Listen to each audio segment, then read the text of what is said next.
I've always quite liked Antigone as a character, but also as a play. I think it really speaks to quite a lot of things that I hold really dear to my heart, like family and loyalty, and also just like fairness and just and due process.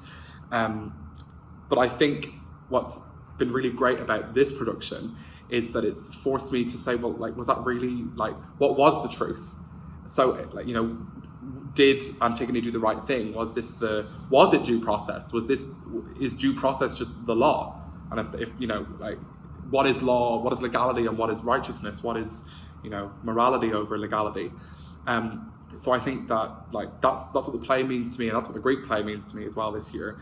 As a character, I think in both settings, obviously in the original Greek tragedy, but also in this version, I think she's just a really compelling. She wants to do right, and I think that we see in the play that she's quite obstinate.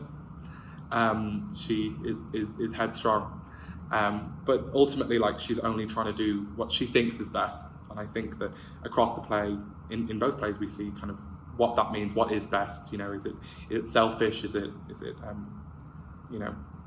like, what is the greater good? I think the great thing about theatre, and especially about Greek theatre, is that it asks so many questions. So, I mean, we've seen people come out of this and online saying that we really thought about this after we went home and we had a good think about it.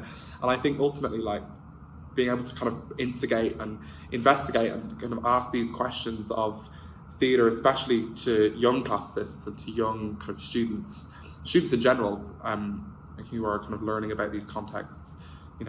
What is the truth, and how do we tell that story?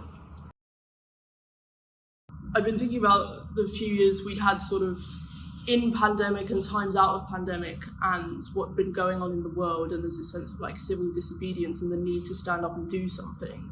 So Antigone felt like the really obvious play for that. So that really spoke to me for those reasons. But then through the writing process, like, what the writers have done to it, and particularly what Danielle has done with the character, and how the chorus, our cast playing the chorus, have responded to what she's done with the character. Antigone doesn't mean, like, taking that solo stand to me anymore so much as learning. We wrote down a load of questions about the play, and one of the questions I wrote was the act of burying Polynices a deliberately political act, or did it become political after the fact? And I just threw that out into the rehearsal room. About halfway through, I found out from Danielle that it became political after the fact. And so Antigone had a choice to make, basically, and she learned to see the world out of more than just her own eyes. And that's something we all have to do, particularly as we go into adulthood. I know, like, a lot of people around my age, our transition into adulthood has been around the time that so many things have been happening in the world, some of which affect us personally, some of which don't, but we all need to get involved in all of it. We all need to care about all of it. So Antigone is about the same age, and she's learning to see everything through the lens of not just herself. It's just her story's so extreme and so condensed. But it speaks to the humanity that we will have to find in this period of our lives.